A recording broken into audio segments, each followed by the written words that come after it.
নমস্কার।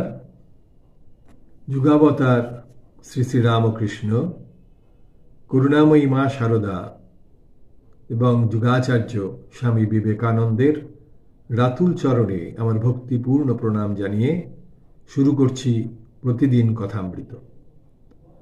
তব কথামৃতং তপ্ত জীবনম কবিভিরীড়িতম কলমশাপহম শ্রবণমঙ্গলম শ্রীমদাততম ভুবি গৃণন্তি ये ভুরিদা জনাঃ।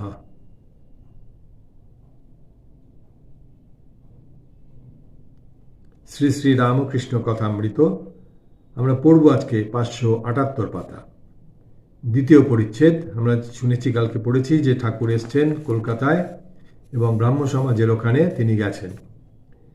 এখন বলছি বিজয় গোস্বামীর প্রতি উপদেশ। এটা দ্বিতীয় পরিচ্ছেদ। বিজয় তখনও সাধারণ ব্রাহ্ম সমাজভুক্ত। ওই ব্রাহ্ম সমাজে একজন বেতনভোগী আচার্য। আজকাল তিনি ব্রাহ্ম সমাজে সব নিয়ম মানিয়া চলিতে পারিতেছেন না। তিনি একজন আচার্য, তিনি ব্রাহ্ম সমাজভুক্ত এবং তিনি সেখানে বেতনভোগী, সেখান থেকে তিনি টাকা পান। তো বলছেন আজকাল তিনি ব্রাহ্ম সমাজের সব নিয়ম মানিয়া চলিতে পারিতেছেন না। সাকারবাদীদের সঙ্গেও মিশিতেছেন। এই সকল লইয়া সাধারণ ব্রাহ্ম সমাজের কর্তৃপক্ষীয়দের সঙ্গে তাহার মনান্তর হইতেছে। সমাজের ব্রাহ্ম ভক্তদের অনেকেই তাহার উপর অসন্তুষ্ট হইয়াছেন। ঠাকুর হঠাৎ বিজয়কে লক্ষ্য করিয়া আবার বলিতেছেন, শ্রীরামকৃষ্ণ বিজয়ের প্রতি সহাস্যে, তুমি সাকারবাদীদের সঙ্গে মেশো বলে তোমার নাকি বড় নিন্দা হয়েছে। যে ভগবানের ভক্ত তার কূটস্থ বুদ্ধি হওয়া চাই। যেমন কামারশালের নাই, হাতুড়ির ঘা অনবরত পড়ছে, তবু নির্বিকার। অসৎ লোকে তোমাকে কত কি বলবে, নিন্দা করবে। তুমি যদি আন্তরিক ভগবানকে চাও, তুমি সব সহ্য করবে। দুষ্ট লোকের মধ্যে থেকে কি আর ঈশ্বর চিন্তা হয় না? দেখো না, ঋষিরা বনের মধ্যে ঈশ্বরকে চিন্তা করত। চারিদিকে বাঘ ভাল্লুক, নানা হিংস্র জন্তু। অসৎ লোকের বাঘ ভাল্লুকের স্বভাব, তেড়ে এসে অনিষ্ট করবে। সুন্দর একটি বার্তা ঠাকুর দিলেন এখানে আমাদের।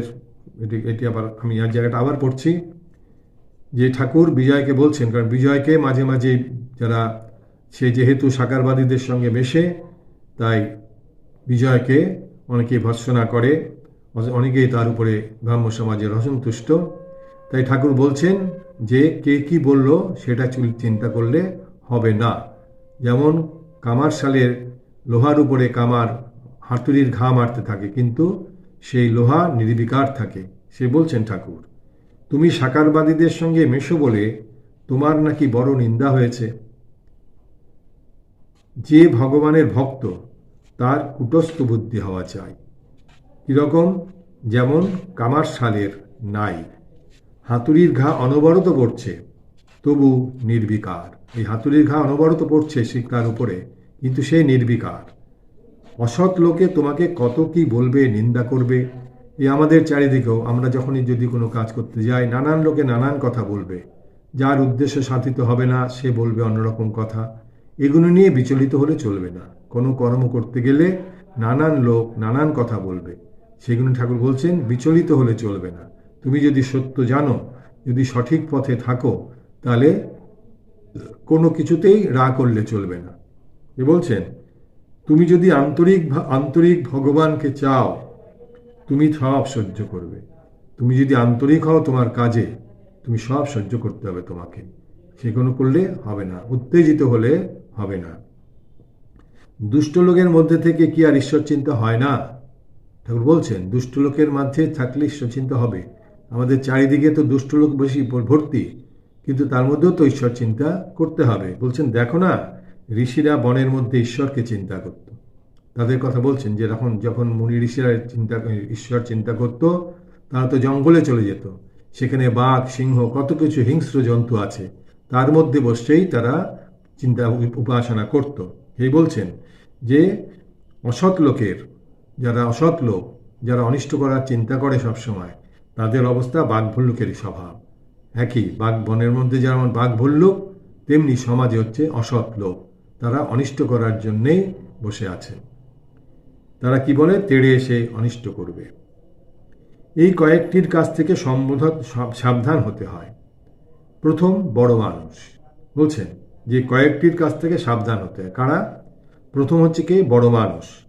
টাকা, লোকজন অনেক, মনে করলে তোমার অনিষ্ট করতে পারে, তাদের কাছে সাবধানে কথা কইতে হয়। এটা মনে রাখতে হবে। যারা বড় মানুষ, পয়সাওয়ালা লোক, তাদের কাছে নানান ধরনের লোক থাকে, তারা তোমার অনিষ্ট করতে চাইলে সহজেই করতে পারে। সেই জন্যে তাদের কাছে খুব সাবধানে কথা কইতে হয়। কথা বলায় খুব সাবধানতা অবলম্বন করতে হয়। হয়তো যা বলে সাই দিয়ে যেতে হয়, যে যা বলবে তাই সাই দিয়ে যেতে হয়। তারপর কুকুর। যখন কুকুর তেড়ে আসে কি ঘেউ ঘেউ করে, তখন দাঁড়িয়ে মুখের আওয়াজ করে তাকে ঠান্ডা করতে হয়। কুকুর যদি তেড়ে আসে, বলছেন যে তখন কি করতে হবে, তাকে তেড়ে এলে তাকে দাঁড়িয়ে পড়ে তাকে ডেকে তাকে মুখের আওয়াজ করে তাকে ঠান্ডা করতে হয়।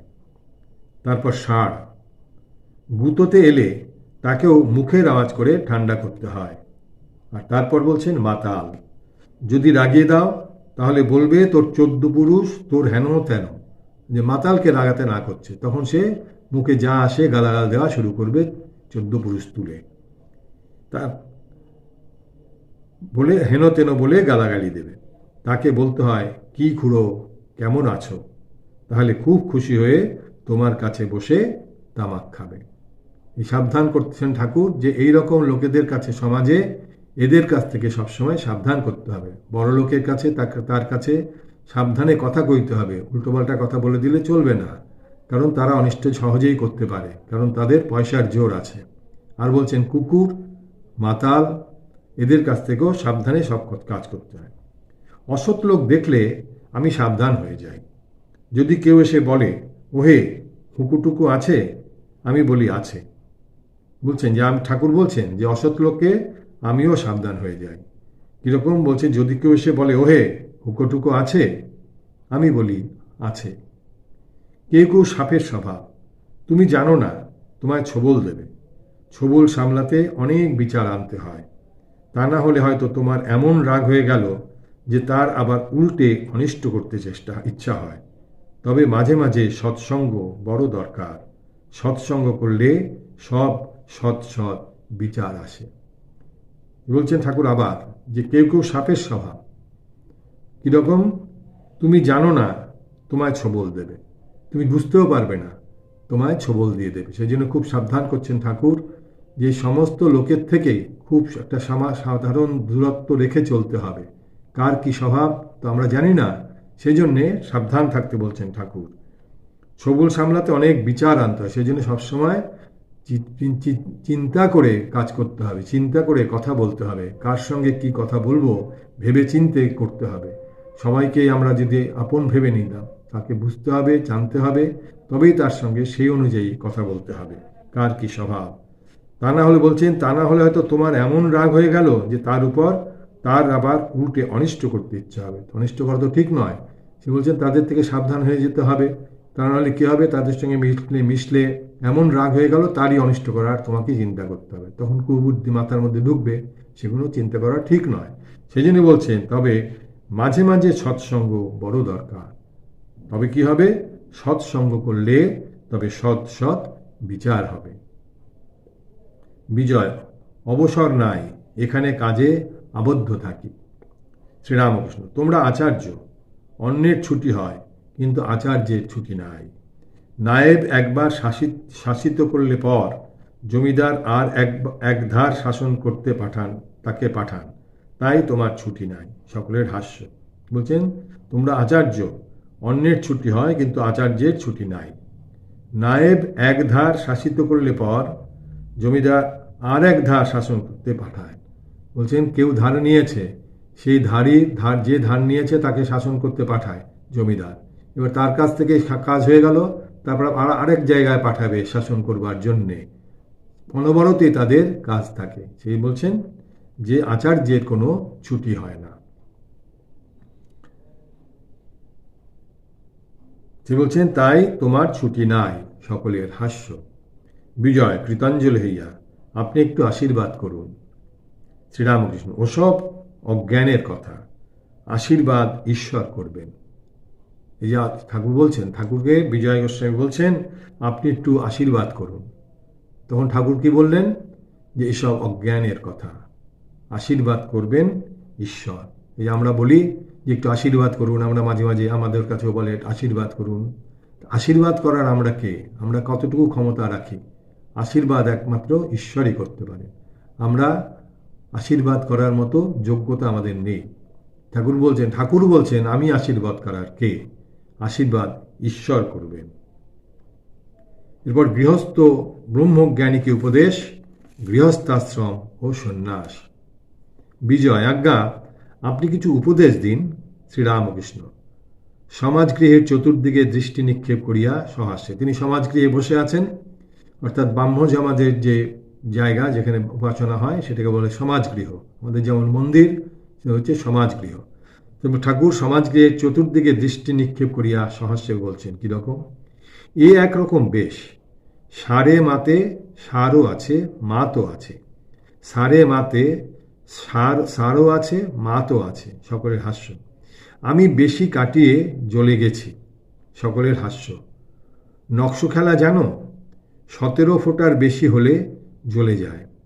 একরকম তাস খেলা। যারা 17 ফোঁটার কমে থাকে, যারা 5-এ থাকে, 7-এ থাকে, 10-এ থাকে, তারা শেয়ানা। আমি বেশি কাটিয়ে জ্বলে গেছি। কেশব সেন বাড়িতে লেকচার দিলে, আমি শুনেছিলাম। অনেক লোক বসেছিল, চিকের ভেতরে মেয়েরা ছিল। কেশব বললে, হে ঈশ্বর, তুমি আশীর্বাদ করো যেন আমরা ভক্তি নদীতে একেবারে ডুবে যাই। আমি হেসে কেশবকে বললুম, ভক্তি নদীতে যদি একেবারে ডুবে যাবে, তাহলে চিকের ভেতরে যারা রয়েছেন ওদের দশা কি হবে? তবে এক কর্ম করো, ডুব দেবে আর মাঝে মাঝে আড়ায় উঠবে, একেবারে ডুবে তলিয়ে যেও না। এই কথা শুনে কেশব আর সকলে হো হো করে হাসতে লাগল। তা হোক, আন্তরিক হলে সংসারেও ঈশ্বর লাভ করা যায়। আমি ও আমার, এইটি অজ্ঞান। হে ঈশ্বর, তুমি ও তোমার, এইটি জ্ঞান। আমি আমার এইসব বলি আমরা যারা, ঠাকুর বলছেন এটা হচ্ছে অজ্ঞান। আমি বলে কিছু নেই, আমার বলে পৃথিবীতে কিছু নেই, এগুলো হচ্ছে অজ্ঞানতার কথা। তুমি তোমার, সবই তোমার।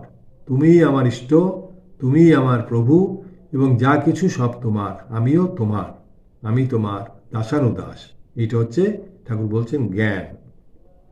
সংসারে থাকো যেমন বড় মানুষের বাড়ির ঝি। সব কাজ করে, ছেলে মানুষ করে, বাবুর ছেলেকে বলে আমার হরি, কিন্তু মনে মনে বেশ জানে এ বাড়ি আমার নয়, এ ছেলেও আমার নয়। সে সব কাজ করে, কিন্তু তার মন দেশে পড়ে থাকে। তেমনি সংসারে সব কর্ম করো, কিন্তু ঈশ্বরের দিকে মন রেখো। আর যেন যে গৃহ, পরিবার, পুত্র এসব আমার নয়, এসব তার। আমি কেবল তার দাস, আমি তার হয়ে কোনো পরিচালনা করছি। যেমন বড়লোকের বাড়ির ঝি কথায় বলে আমার বাড়ি, আমার ছেলে, কিন্তু সে মনে মনে জানে যে এগুলো কিছুই তার নয়, সবই তার, সবই অন্যের। ঠিক সেইভাবে থাকতে বলছেন ঠাকুর, যে বড়লোক বাড়ির ঝিয়ের মতো আমাদের সংসারে থাকতে হবে। বুঝতে হবে যা কিছু আছে, পুত্র, কন্যা, স্বামী, যা কিছু আছে, বাড়ি ঘর, সবই হচ্ছে তার, আমার বলে কিছু নেই। আমি হচ্ছি তার হয়ে কাজ করছি, আমি হচ্ছি কেবল তার দাস। আমি মনে ত্যাগ করতে বলি, সংসার ত্যাগ বলি না। যারা সংসারী তাদের ঠাকুর বলেন মনে ত্যাগ করো, সংসার ত্যাগ করো না। অনাসক্ত হয়ে সংসারে থেকে আন্তরিক চাইলে তাকে পাওয়া যায়। ব্রহ্মসমাজ ও ধ্যানযোগ, যোগা সাবজেক্টিভ অ্যান্ড অবজেক্টিভ। বিজয়ের প্রতীক, আমিও চক্ষু বুঝে ধ্যান করতুম। তারপর ভাবলুম এমন করলে, চক্ষু বুঝলে ঈশ্বর আছেন, আর এমন করলে অর্থাৎ চক্ষু খুললে কি ঈশ্বর নাই? চক্ষু খুলেও দেখছি ঈশ্বর সর্বভূতে রয়েছেন। মানুষ, জীবজন্তু, গাছপালা, চন্দ্র সূর্য মধ্যে, জলে স্থলে, সর্বভূতে তিনি আছেন। শিবনাথ শ্রীযুক্ত কেদার চাটুর্যে। কেন শিবনাথকে চাই? যে অনেক দিন ঈশ্বর চিন্তা করে তার ভিতর সার আছে, তার ভিতর ঈশ্বরের শক্তি আছে। আবার যে ভালো গায়, ভালো বাজায়, কোনো একটা বিদ্যা খুব ভালো রকম জানে, তার ভিতরেও সার আছে, ঈশ্বরের শক্তি আছে। এটি গীতার মতো। চণ্ডীতে আছে যে খুব সুন্দর, তার ভিতরেও সার আছে, ঈশ্বরের শক্তি আছে। বিজয়ের প্রতি আহা! কেদারের কি স্বভাব হয়েছে, এসেই কাঁদে, চোখ দুটি সর্বদাই যেন ছানাবড়া হয়ে আছে। ঠাকুর বলছেন যে যে ঈশ্বর কেন শিবনাথকে চায়, যে অনেক দিন ধরে ঈশ্বর চিন্তা করছে, তার মধ্যে সার আছে। ঠাকুর এই কথায় বলছেন যে যে ভালো গান করে, যে ভালো বাজায়, কোনো একটা বিদ্যা খুব ভালোভাবে জানে। আমাদের বিভিন্ন শিল্পী যারা আছেন, যারা খুব কোনো একটি বিদ্যা খুব ভালো জানেন, তাদের মধ্যেও বলছেন ঈশ্বরের আবেশ রয়েছে, তাদের মধ্যেও তিনি বিরাজ করছেন। খুব সুন্দর দেখতে, তার মধ্যে তিনি বিরাজ করছেন।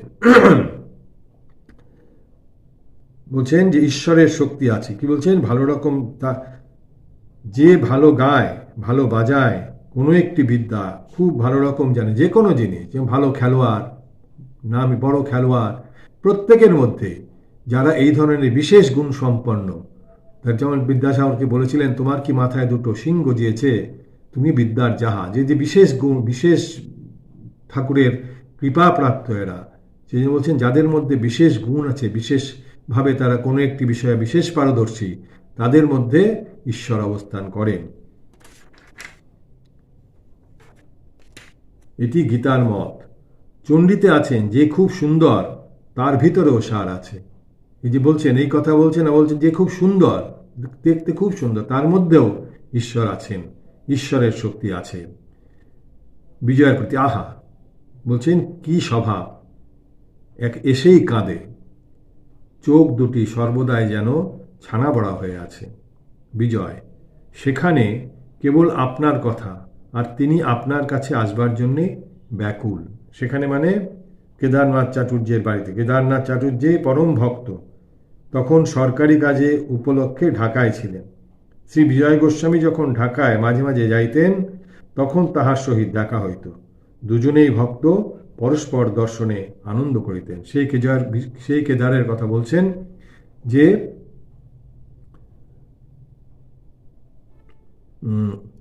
সেখানে কেবল আপনার কথা, আর তিনি আপনার কাছে আসবার জন্যে ব্যাকুল। কিয়ৎক্ষণ পরে ঠাকুর গাত্রোত্থান করিলেন। ব্রাহ্ম ভক্তেরা নমস্কার করিলেন, তিনিও তাহাদিগকে নমস্কার করিলেন।